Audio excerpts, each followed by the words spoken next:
अस्सलाम वालेकुम dear students, I am your teacher Kamal Zaid. Dear students, आज के हम अपनी इस वीडियो में रिव्यू एक्सरसाइज 12 जो है उसके रिमेनिंग पार्ट जो रह गए हैं, हमारे पास सिर्फ 3 क्वेश्चन रह गए हैं, 10, 11 एंड 12। ठीक है, इन तीनों क्वेश्चन को अभी हम सोल्व करेंगे। तो इसमें सबसे पहले हम जब अभी क्वेश्चन नंबर 10 पढ़ेंगे और इसके साथ मैं आपको बता दूंगी क्वेश्चन नंबर 9 तक जो है वो 2 पार्ट्स बने थे। ठीक है, इस एक्सरसाइज के, और वो दोनों ही मेरे चैनल पर अपलोडेड हैं। अगर किसी भी रीज़न से आपको वीडियो नहीं मिल रही तो आप प्ले लिस्ट में जाके चेक कर सकते हैं। ठीक है, ओके बेटा जी, अभी हम पढ़ लेते हैं। क्वेश्चन हमारे पास लिखा है, adjoining distribution showed maximum load in KG supported by certain ropes, find the mean load using short method. अब यहाँ पर हमें एक हिंट मिल गया कि हमने करनी तो मीन फाइंड है, लेकिन किस मेथड से? शॉर्ट मेथड से। ठीक है, वो समीशन एफ वाला मेथड जो है वो यहाँ पर अप्लाई होगा। अब हमें जो है वो 2 चीज़ें गिवन है, इसको हम क्लास लिमिट कहेंगे और इसको हम एफ कहेंगे। ठीक है, ये 2 चीज़ें हमें गिवन है, एफ और क्लास लिमिट। अब हमने क्योंकि शॉर्ट मेथड यहाँ पे शॉर्ट मेथड अप्लाइड करना है, एफ एक्स वाला नहीं है, एफ डी वाला, सॉरी। ठीक है, वो डायरेक्ट मेथड हम कन्फ्यूजन हो गई है। शॉर्ट मेथड कौन सा है हमारे पास? डी वाला। तो अब हमारे पास 2 चीज़ें गिवन थी, एक क्लास लिमिट, इसको जगह पे आप क्लास लिमिट भी लिख सकते हो, कोई मसला नहीं है। ये वैल्यूज़ हमें फ्रिक्वेंसी भी गिवन है। ठीक हो गया, फाइन। ये 2 चीज़ें हमें गिवन थी, इन दोनों को मैंने प्लस कर लिया, मेरे पास आ गया 35। अब मेन चीज़ थी एक्स फाइंड करना। एक्स क्या होता है? एक्स होता है आपके पास मिड पॉइंट। इन दोनों को प्लस करेंगे, 93 plus 97 divided by 2 equal to 95। Then आप 98 प्लस 102 डिवाइडेड बाई 2 100। पता है ना मिड पॉइंट कैसे फाइंड करते हैं? पूरा चैप्टर हमारा सोल्व हो गया अभी तक, इतना तो आपको अंदाज़ा हो गया उन्हें कि मिड पॉइंट कैसे फाइंड करते हैं। ओके जी, अब बात रह जाती है हमारे पास डी की। तो अब डी फाइंड करने के लिए वही डी का फॉर्मूला लगाएंगे, D equal X minus A by H. जी, डी फाइंड करने के लिए हम जो है यहाँ पे अप्लाई करेंगे एक्स माइनस ए। सिंपली जो हमारे पास डी का फॉर्मूला होता है, जो हमने पूरे चैप्टर में पढ़ा है ऑल ओवर, तो हमने यही पढ़ा है कि डी जो है वो इक्वल टू होता है एक्स माइनस ए के। समझ आई बात? लेकिन यहाँ पर अब क्योंकि शॉर्ट मेथड का जिक्र आ गया है, तो शॉर्ट मेथड में हम क्या करेंगे कि फिर इसको डिवाइड एच पे भी करेंगे, देन हमारे पास जो है वो डी की वैल्यू आएगी।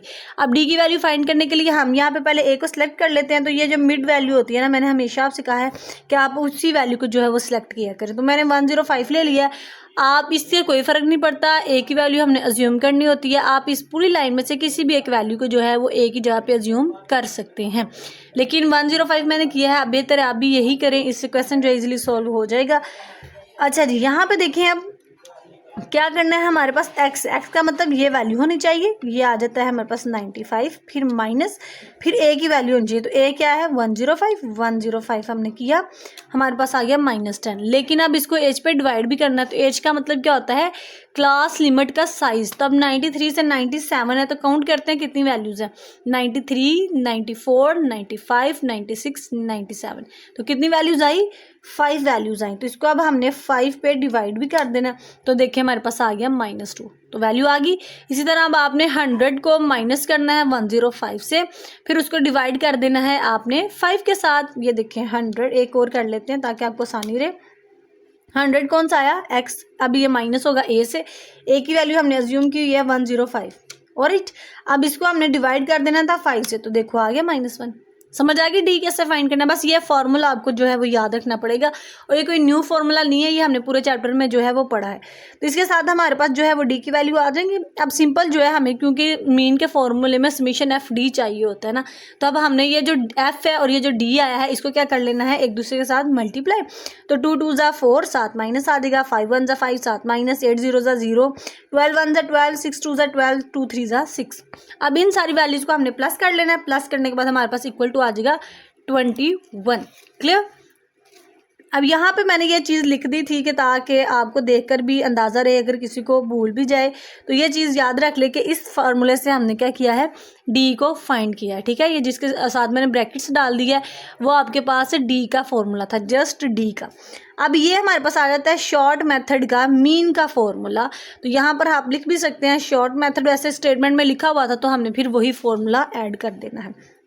अब इसमें हमने जो ऊपर ए की वैल्यू अज्यूम की है ना, ये वाली ए की वैल्यू, ये हमने 105 रखी थी, और उसके बाद समीशन एफ डी हमारे पास देखें 21 आया, वो पुट कर लिया। उसके बाद समीशन एफ क्या आया? 35। ये सारी एफ वाली वैल्यूज़ को प्लस करोगे ना, 35 आ जाएगा।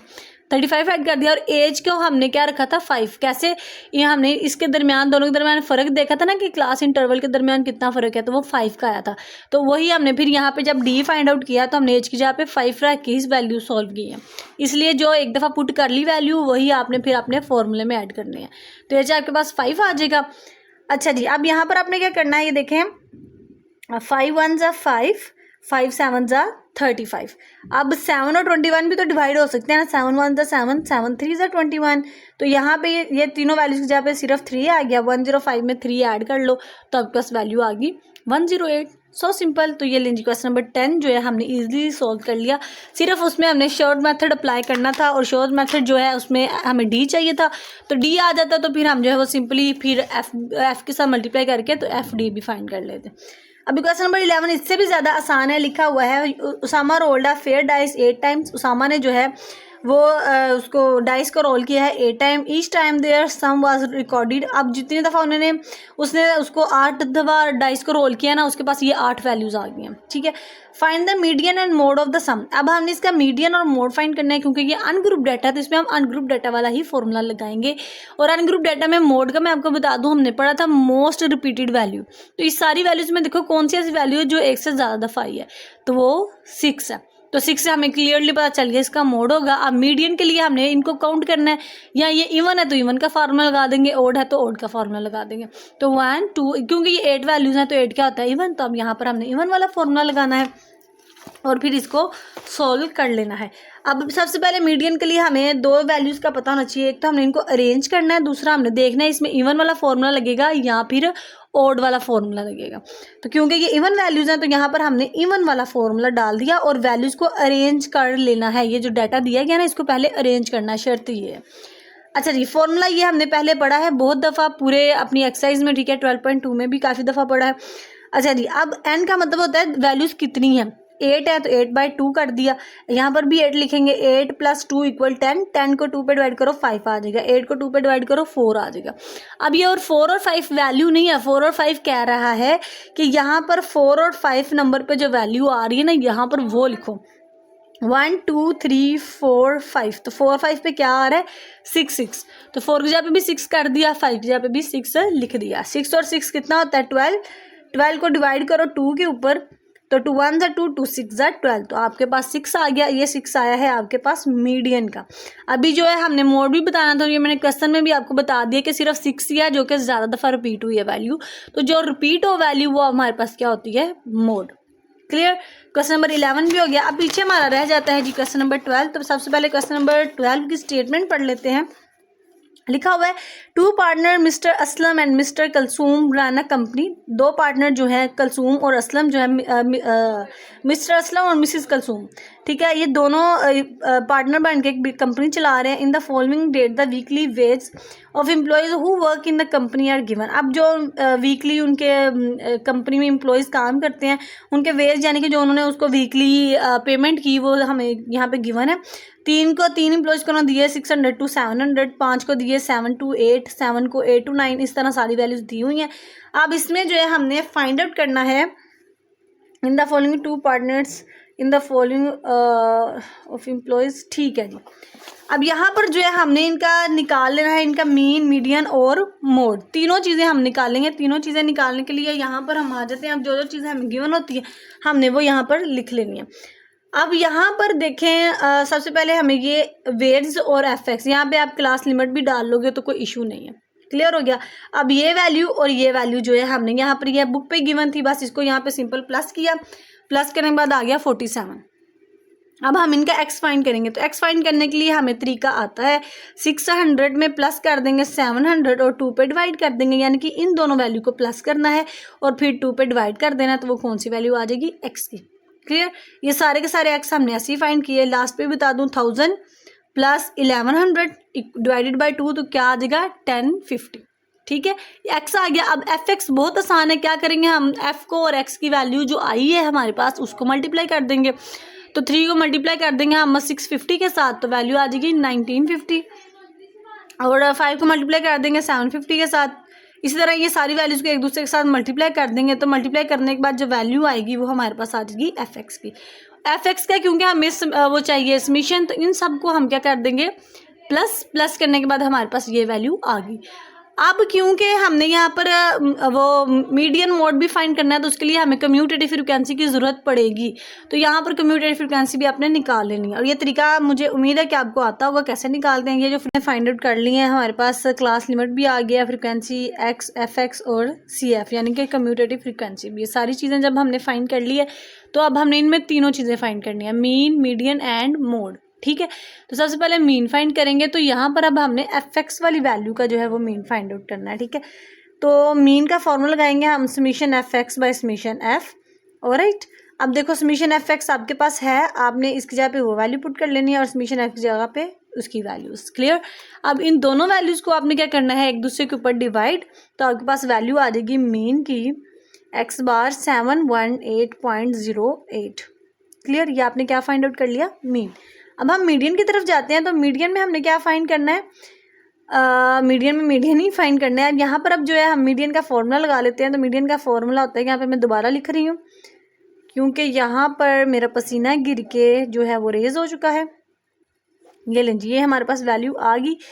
अब यहाँ पर क्या करना है, हमने यहाँ पर वैल्यू लिख लेनी है इसकी। वन सेकेंड, यहाँ पर 2 नहीं बल्कि यहाँ पर आपने n लिखना है। ठीक है, फॉर्मूला आता है ना आपको मीडियन का ग्रुप डाटा का, यहाँ पर हम जो है वो ग्रुप डाटा वाली वैल्यूज़ फाइंड आउट कर रहे हैं। अब आपके माइंड में आया होगा कि हमने मीन पे ये फॉर्मूला क्यों ऐड किया है, क्योंकि यहाँ पर हमें पता है हमने ग्रुप डाटा का फॉर्मूला है, और ग्रुप डाटा में हम जब एफ एक्स और एक्स वैल्यू होती है तो हम ये वाला फॉर्मूला अप्लाई करते हैं। समझ आई, ग्रुप डाटा वाला फॉर्मूला आपने इसलिए यहाँ पर लगाया है। अच्छा जी, फॉर्मूला लिख लिया, फॉर्मूला के मुताबिक अब जो वैल्यूज़ है वो हमने यहाँ पे पुट कर लेनी है। अब एल की, अब हमें नहीं पता एल की क्या वैल्यू होगी, एच की क्या होगी। एच का तो सिंपली पता है ना कि जो साइज़ क्लास लिमिट के दरमियान फ़र्क है ना, जो डिस्टेंस होता है वो हमारे पास एच की वैल्यू होती है। तो ये 6 to 700 है, तो यानी कि इनके दरमियान कितने का डिस्टेंस आ रहा है बेटा, इनके दरमियान हमारे पास 100 का डिस्टेंस है, और 100 हमारे पास एच की वैल्यू आ जाएगी। अच्छा जी, उसके बाद अब हमने फ्रिक्वेंसी भी वही लेनी है जिस लाइन से हम एल चूज़ करेंगे। तो बेहतर तरीका मैं आपको बता दूं कि हमें कैसे पता चलता है कि हमने यहाँ पर कौन से वाली वैल्यूज़ लेनी है। वैसे तो आसान तरीका होता है, हम कोई सी भी जो है वो मिड वाली लाइन को चूज़ कर लेते हैं, क्योंकि अब यहाँ पे ये इवन वैल्यूज़ हैं तो मिड कोई सही से बन नहीं रही। तो अब हम कैसे चूज़ करेंगे, यहाँ पर एन पे आपने वो वैल्यू लिख रही है जो कि यहाँ पे समीशन एफ की आई है, तो यह 47। अब मैं बताती हूँ आपको एन कैसे फाइंड करना है। आपने यहाँ पर कर लेते हैं एन फाइंड करने के लिए, ये n/2, एन की वैल्यू है होगी 47। ये जो समीशन एफ आया है उसको 47 वो लिख दिया, 2 पे डिवाइड कर देंगे। अब सिंपल जो 47 है उसको डिवाइड कर देंगे हम 2 पे, तो हमारे पास वैल्यू आ गई 23.5। तो यहाँ पर अब n/2 की जगह पे क्या लिख दिया, 23.5। क्लियर है, और साथ जो है वो सी की वैल्यू अब डालनी है हमने। अब ये देखो कि 23.5 आया ना, अब ये हमें हिंट दे रहा है कि हम जो है वो तकरीबन जो है वो यहाँ पर ये अब कम्यूटेटिव फ्रिक्वेंसी चेक करेंगे। अब अगर हम इसको खोल के लिखते हैं तो हमारे पास वैल्यू आ जानी थी यहाँ पे 3, फिर यहाँ पे 3 + 5 = 8, फिर आ जाना था 8 + 7 = 15, फिर आ जाना था 15 + 21 = 36, और फिर 36 + 11 = 47। अब यहाँ पे देखें जी, जो हमारे पास आंसर आया वो क्या आया, 23.5। तो 23.5 के लिए हम यहाँ पे देखेंगे किस वैल्यू में ये बन रहा है। तो ये तीनों वैल्यू छोटी थी, इसके बाद 36 आ रहा है, तो यानी कि 36 वो वैल्यू बनती है जिसके करीब 23 आ रहा है। तो इस वैल्यू को फिर हमने चूज़ कर लेना। समझ आई किस तरह ये हिंट होता है एक वैल्यू चूज़ करने का, कि आप n/2 वाली वैल्यू को डिवाइड करके देख लो कि उसमें आपका आंसर क्या आ रहा है। तो 23 आया था ना हमारा, 23.5। तो पहली 3 तो छोटी हैं, जो उसके बिल्कुल करीब वाली होगी ना, हमने वो वाली लाइन को चूज़ करना। तो सबसे करीब यहाँ पे ये 36 वाली है, तो आपने भी ये 36 वाली को चूज़ कर लेना। अब इसमें हमें पता है जब कम्यूटेटिव फ्रिक्वेंसी को चूज़ करते हैं ना, उसमें जो पहला नंबर आता है ना, जब उसको खोल के लिखते हैं तो उसमें जो पहला नंबर आता है वो हम सी की जगह पे लिखते हैं। तो अब यहाँ पे 15 है, तो सी हमारे पास 15 आ जाएगा। इसी लाइन में जो पहला यहाँ पर हमारे पास होगा ना, अब इनकी ना क्लास बाउंड्री भी फाइंड आउट करनी होती है। इस क्वेश्चन में क्लास बाउंड्री इसलिए नहीं फाइंड की गई कि क्योंकि यहाँ पे देखो 6 to 7 है, फिर 7 to 8 है। क्लास बाउंड्री हम तब फाइंड करते कि यहाँ पर अगर हमारे पास 701 से फ्रीक्वेंसी स्टार्ट होती। अब यहाँ पे देखो किसी में कोई डिस्टेंस है, अगर ये 7 पे ख़त्म हो रहा है तो अगला 7 से ही स्टार्ट हो रहा है, अगर ये 8 पे ख़त्म हो रहा है तो अगला 8 पे ही स्टार्ट हो रहा है। अगर कोई आपके पास इस तरह की फ्रीक्वेंसी आ जाए ना जिसके क्लास लिमिट जिसके दरमियान में कोई डिस्टेंस ना हो तो फिर उसकी क्लास बाउंड्री नहीं फाइंड करते। तो इसी लाइन की जो सबसे स्मॉल वैल्यू है वो हमारे पास एल की जगह पे आ जाएगी, एच हमें पता है इनका हमें डिस्टेंस रखना है और इसी लाइन की फ्रीक्वेंसी हम चूज़ करेंगे। एफ में, एच में, एल में और सी में हमने ये वैल्यूज़ जो है पुट कर लेनी है। समझ आ गई? अच्छा जी, ये वैल्यूज़ पुट करने के बाद 23.5 में से 15 निकाला तो आपके पास आ जाएगा 8.5। ठीक है, अब आपने 100 को 8.5 के साथ मल्टीप्लाई किया तो आ गया 850। ये डिवाइड हो रहा है 21 के साथ, डिवाइड करेंगे तो आ जाएगा 40.47। 900 में ये ऐड कर दो तो आपके पास वैल्यू आ जाएगी मीडियन की 940.47। ठीक है, अब क्योंकि ये ग्रुप डाटा था तो इसका मोड फाइंड करने के लिए हमें क्या करना पड़ेगा, मोड वाला ग्रुप डाटा वाला फॉर्मूला लगाना पड़ेगा। अगर ये अनग्रुप डाटा होता तो हम देख लेते कौन सी ऐसी वैल्यू है जो कि ज़्यादा दफ़ा रिपीट हुई है तो वो सिंपली हमारा मोड आ जाता। अब ये मोड का फॉर्मूला हमने बहुत दफ़ा पढ़ा है, ठीक है, अपने ऑल ओवर पूरे चैप्टर में, तो वही फॉर्मूला लगा दिया। अब यहाँ पर मीडियन में जो वैल्यू हमने एल की जगह पे रखी है यहाँ पर भी वही रखेंगे, एज की जो वैल्यू रखी थी वही रखेंगे। अब यहाँ पे फ़र्क आ रहा है FM, F1 और F2 का। ठीक है, तो यहाँ पर मैं आपको बता देती हूँ आपने कैसे चूज़ करना है। ये F2 होगा, आप अपनी फ्रीक्वेंसी चेक करोगे, इसमें देखोगे सबसे हाईएस्ट फ्रीक्वेंसी कौन सी है, तो यहाँ पर सबसे हाईएस्ट फ्रीक्वेंसी ये 21 ही बन रही है। ये भी तरीका होता है लाइन चूज़ करने का, चाहे तो आप इस तरह से देख लिया करो कि 23 कहाँ तक आ रहा है, और चाहे आप ये देख लिया करो कि सबसे ज़्यादा मैक्सिमम फ्रीक्वेंसी किस लाइन में है, तो वो वाली लाइन फिर आप चूज़ कर लिया करो वैल्यूज़ पुट करने के लिए। अब 21 जो सबसे ज़्यादा है वो FM हो जाएगी, उससे ऊपर वाली F1 और उससे नीचे वाली F2। ठीक हो गया, यही वैल्यूज़ आपने यहाँ पे पुट कर लेनी है। FM की जगह पे 21, F1 की जगह पे FM से ऊपर वाली वैल्यू यानी कि 7, और फिर यहाँ पे भी यही सेम वैल्यू, फिर दरम्यान में प्लस फॉर्मूले का FM की जगह पे उसकी वैल्यू और F2 की जगह पे 11 आ जाएगा, क्योंकि यहाँ पे देखो F2 क्या था 11। समझ आ गई? अच्छा जी, उसके बाद 21 में से 7 गया तो 14 बच गया, ये 100 उसके साथ मल्टीप्लाई हो रहा है। 21 में से 7 निकालो तो 14, 21 में से 11 निकालो तो 10, 14 100 से मल्टीप्लाई हो तो 1400 आ गया, 14 और 10 इक्वल टू 24 आ गया। 1400 को 24 पे डिवाइड करो तो आपके पास आ जाएगा 58.33, और ये प्लस कर दो 900 में तो आपके पास वैल्यू आ गई 958.33। तो क्या फाइंड आउट कर लिया, ये हमने मोड फाइंड कर लिया। और इसके साथ अल्हम्दुलिल्लाह जो है हमारा चैप्टर नंबर 12 कंप्लीट सॉल्व हो गया। Thank you so much students for watching. आप लोगों ने इतना ज़्यादा मतलब सपोर्ट किया। मैं आपसे रिक्वेस्ट करनी थी कि आप दुआ में याद रखा करें और चैनल को आगे अपने दोस्तों के साथ शेयर भी किया करें, वीडियो लाइक भी ज़रूर कर दिया करें। ठीक है, ओके जी, मिलते हैं नेक्स्ट चैप्टर में। अल्लाह हाफिज़।